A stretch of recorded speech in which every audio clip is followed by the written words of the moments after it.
Turma, estamos de volta e hoje vamos dar continuidade e também vai ser o fechamento, né, da nossa disciplina sobre a introdução a Protopaulinas. Lembrando que Protopaulinas são as cartas de Paulo que pertencem ao Corpus Paulinos, e são as quatro grandes obras de Paulo que a gente já tratou aqui nessas últimas aulas, tanto nas aulas presenciais como na última aula que tivemos remotamente, neste caso, uma aula gravada. Tratamos da carta aos Romanos, da carta aos Gálatas e primeira e segunda Coríntios. Essas quatro grandes obras de Paulo, elas são essenciais para entendermos a sua linha, a sua abordagem teológica. Hoje vamos trabalhar rapidamente, dando um pouquinho mais de continuidade ao que nós iniciamos, né? Tem alguns pontos aí que são importantíssimos. Já vimos isso com os professores que também trouxeram aqui informações importantes sobre a questão do contexto cultural, que envolvia essas comunidades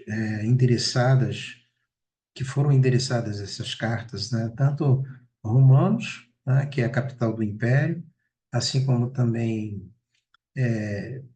a cidade de Corinto, que também que é uma cidade importante ali da Acaia, uma cidade portuária extremamente importante, cosmopolita, assim como Roma também, e a região da Galácia, que são diversas comunidades que na primeira e segunda viagem de Paulo evangelizou essa região da Galácia, inclusive, posteriormente, na sua segunda viagem, ele foi para a região de Filipos, Tessalônica, foi para Acaia, principalmente a cidade de Atenas, depois foi para Corinto, e depois de Corinto ele atravessa para Éfeso. Então, nós temos aqui um apanhado, né, de contexto muito próprio dessas quatro grandes obras de Paulo. Elas estão entrelaçadas em termos de teologia, e alguns assuntos pontuais, né, comuns a estas cidades, principalmente Roma e também a cidade de Corinto e as cidades pequenas ali da região da Galácia.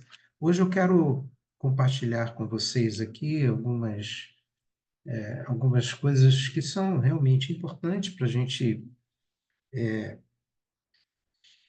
avançar um pouquinho, né? Nós vimos na aula passada, apenas recordando, né? Vimos aqui Romanos, vimos o propósito, a mensagem de Romanos, que é a justificação pela fé.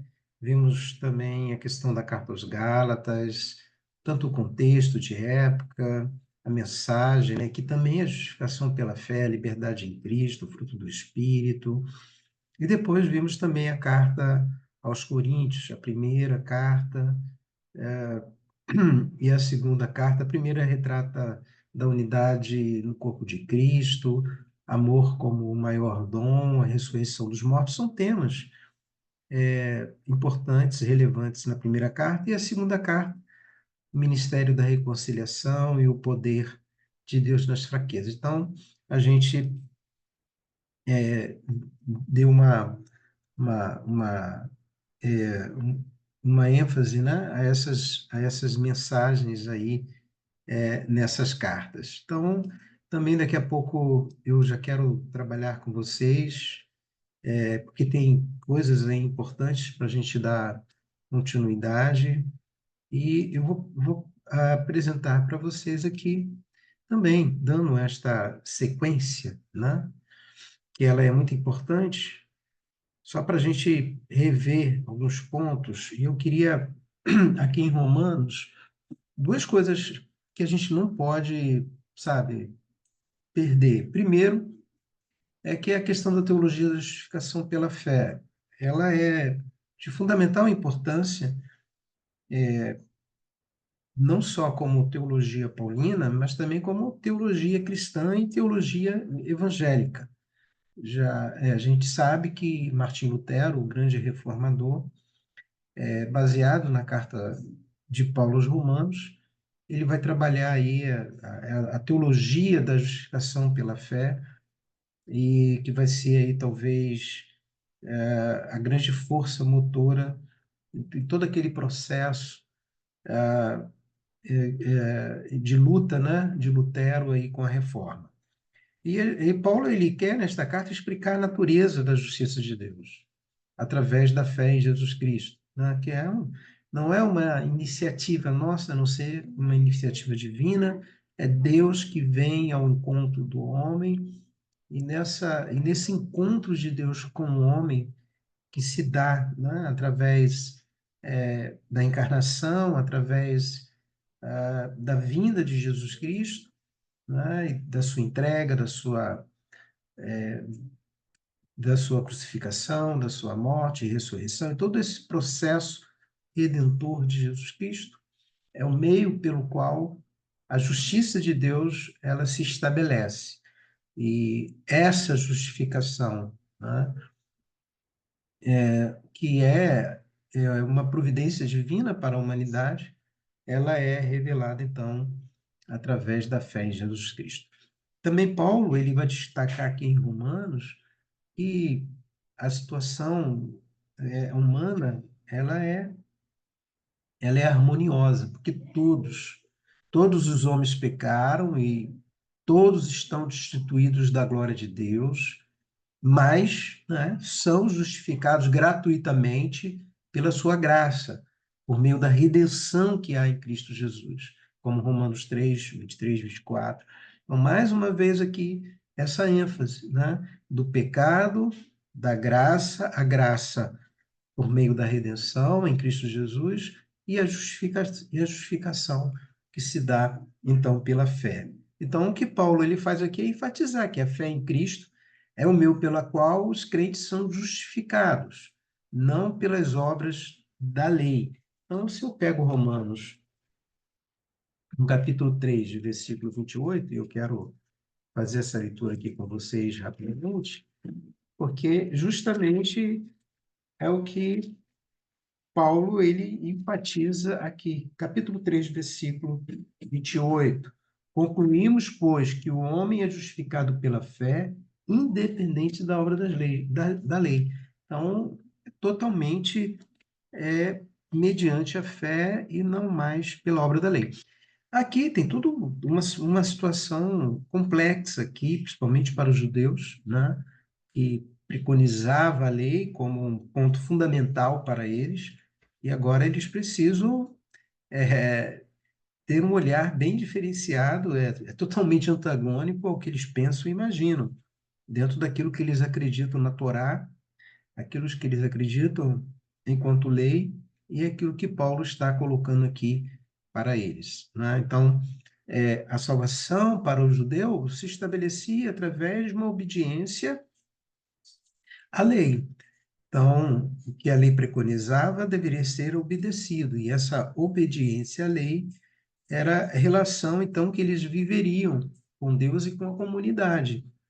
Então, o que Paulo está dizendo aqui é que nós não somos justificados é, não mais pelas obras da lei. Então, não é a lei que me justifica, mas sim é a redenção que há em Jesus Cristo, é o sangue do Cordeiro de Deus, é o processo salvífico de Jesus Cristo efetuado na cruz do Calvário, é o projeto de Deus para a humanidade, atravessado pela entrega total de Jesus Cristo, e isso se dá mediante, única e exclusivamente, a fé em Jesus Cristo. Então, assim, Romanos é esta carta fabulosa que faz essa reflexão profunda, Paulo faz essa reflexão profunda, nos apresentando aí a fé, então, como determinante para a nossa justificação.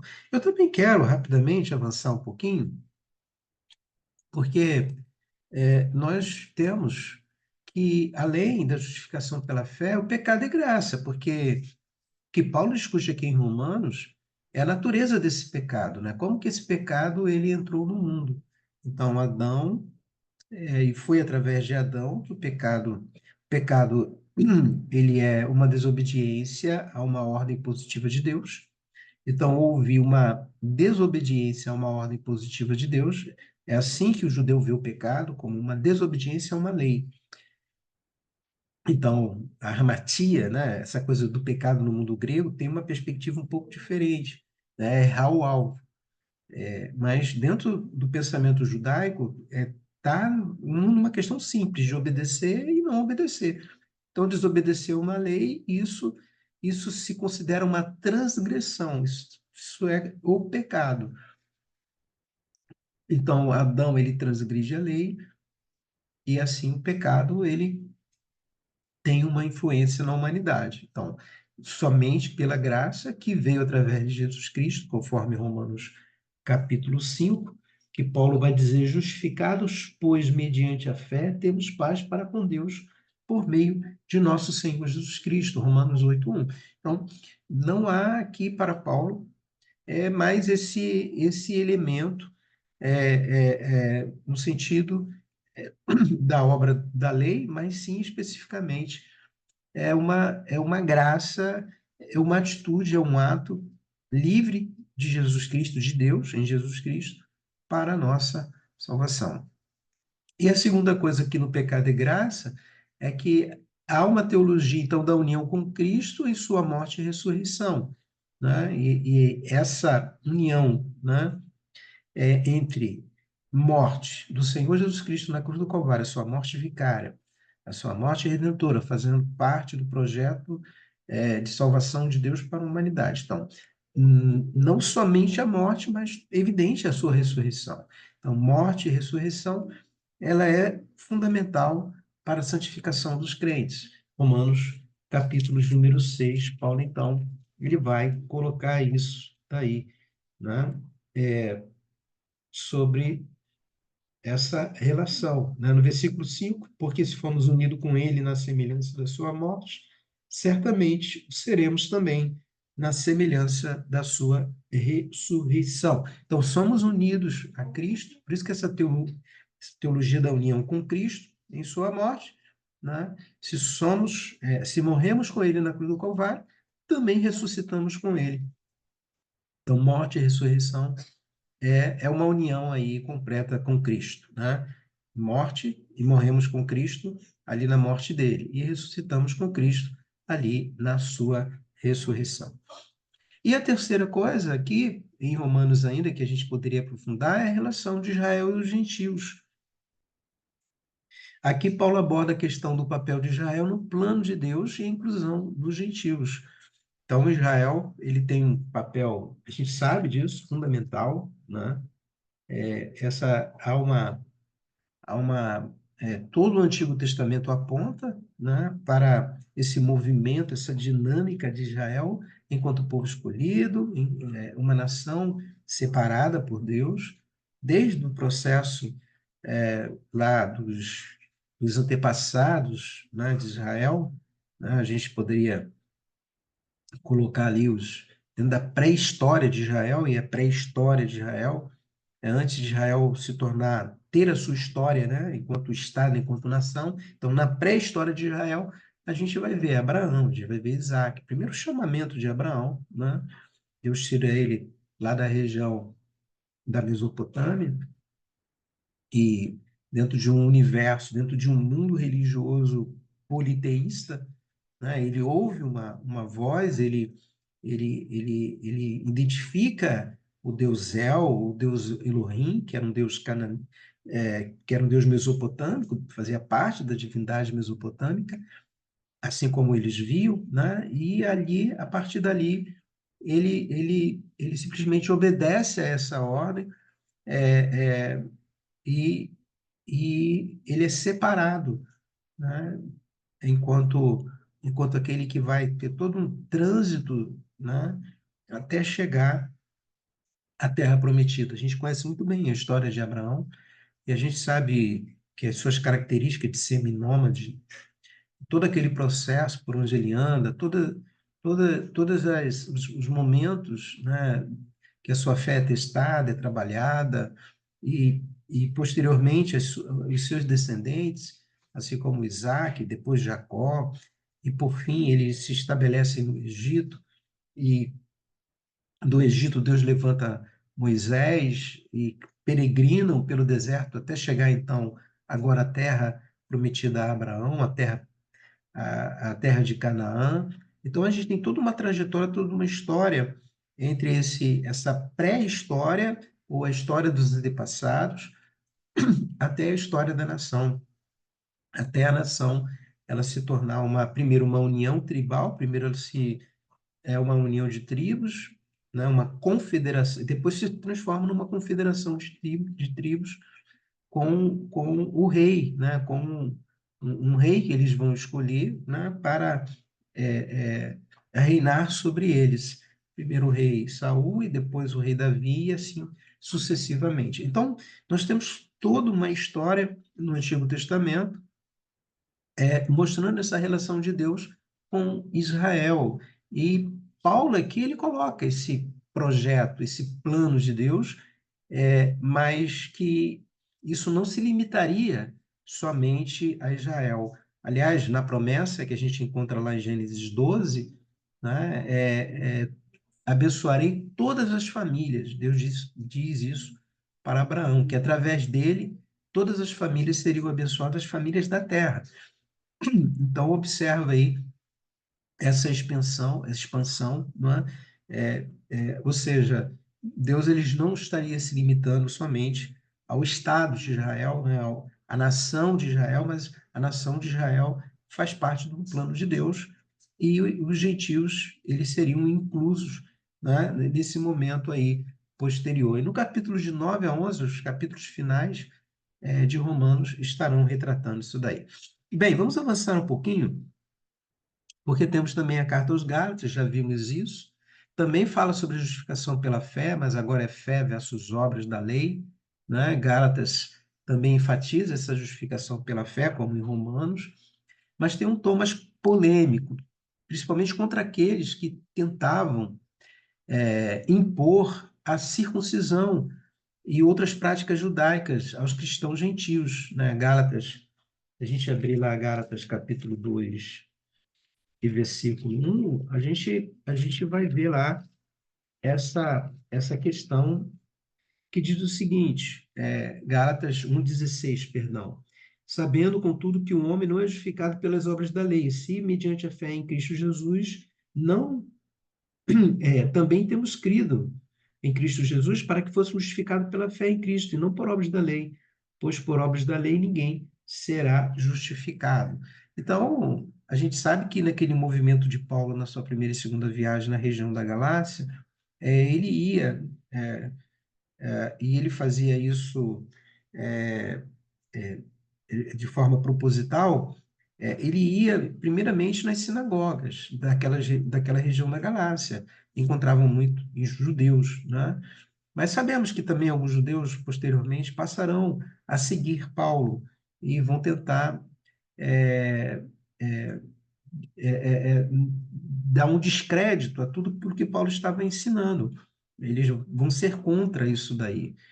Mas você tem aí esses judeus, eu me refiro aos judaizantes, que são judeus convertidos ao cristianismo e queriam que essas práticas judaicas, conforme elas se encontram lá nas suas tradições, que essas práticas também fossem colocadas para os gentios que estão se convertendo na região da Galácia. Então, os gentios estão se convertendo e estão recebendo essa imposição desses judeus cristãos, que são chamados judaizantes, que eles querem transformar o gentio em judeu. Então, totalmente desproporcional, desnecessário, não faz sentido algum.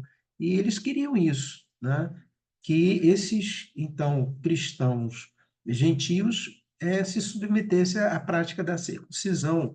Por exemplo, capítulo 3 de Gálatas 11 diz o seguinte: é evidente que pela lei ninguém é justificado diante de Deus, porque o justo viverá pela fé. Então, assim, essa diferença de Gálatas e Romanos aqui está justamente pela essa insistência de alguns cristãos judeus querendo impor a circuncisão para os gentios. E Paulo, então, argumenta que a lei foi um tutor até Cristo. Então, a lei ela serviu para indicar um caminho, né? Mas agora não. Agora que a fé veio, não estamos mais sobre a tutela da lei. Então, se a gente abre lá Gálatas 3, 24, 25, Paulo diz: Mas antes que viessem a fé, estávamos sob a tutela da lei, e nela encerrados, para essa fé que de futuro haveria de revelar-se. Então, o que importaria aqui não era mais essa questão da lei, mas essa fé que se revelou nesse futuro. Mas tendo vindo a fé, já não permanecemos mais subordinados ao aio. Então, já não temos mais a necessidade de estarmos sujeitos a essa tutela. A carta aos Coríntios, só para a gente lembrar, nós temos aqui a unidade no corpo de Cristo, vimos isso já, e como isso é importante, né? É, toda aquela problemática lá na região de Corinto, uma comunidade bastante carismática, a de Corinto, diferentemente da região de Gálatas, da igreja lá, das comunidades de Gálatas e da igreja Romanos, a comunidade de Corinto era uma comunidade fervorosa e tudo mais, e quando Paulo escreve aos Coríntios, há uma preocupação com as facções dentro desta comunidade. Por isso que Paulo vai aqui desenvolver, e eu coloquei 3 temas desde a última aula, falando sobre essa unidade em Cristo, no corpo de Cristo, justamente para combater essas facções. Uns se diziam de Cefas, que é a forma como Paulo chama Pedro, outros se diziam que era de Apolo, um apóstolo. Apolo era um um erudito dentro da comunidade de Corinto, uma pessoa importante, e outros se diziam que era de Cristo, né? Faziam isso de uma forma partidária, que todos são de Cristo, mas não podemos fazer partidarismo em razão disso, né? Eu sou e você não é. E também aqueles que se dizem ser de Paulo. Então, a igreja estava facelada, estava dividida. Então, por isso que essa unidade é importante. E por isso que aqui no capítulo 13, Paulo vai falar sobre o amor.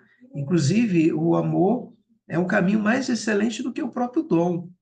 E por último, ele encerra com a ressurreição dos mortos. A segunda carta, ele continua dentro desse mesmo esquema, que ele vai falar da reconciliação, que se Cristo nos reconciliou com Deus, cabe-nos também darmos continuidade dentro desse ministério da reconciliação e o poder de Deus na fraqueza. Foi fundamental para Paulo, que se o apostolado dele estava sendo questionado na cidade de Corinto, por esses cristãos, então, no capítulo, no capítulo de número 11, aqui na segunda carta, Paulo ele vai falar daquilo que ele fez, né?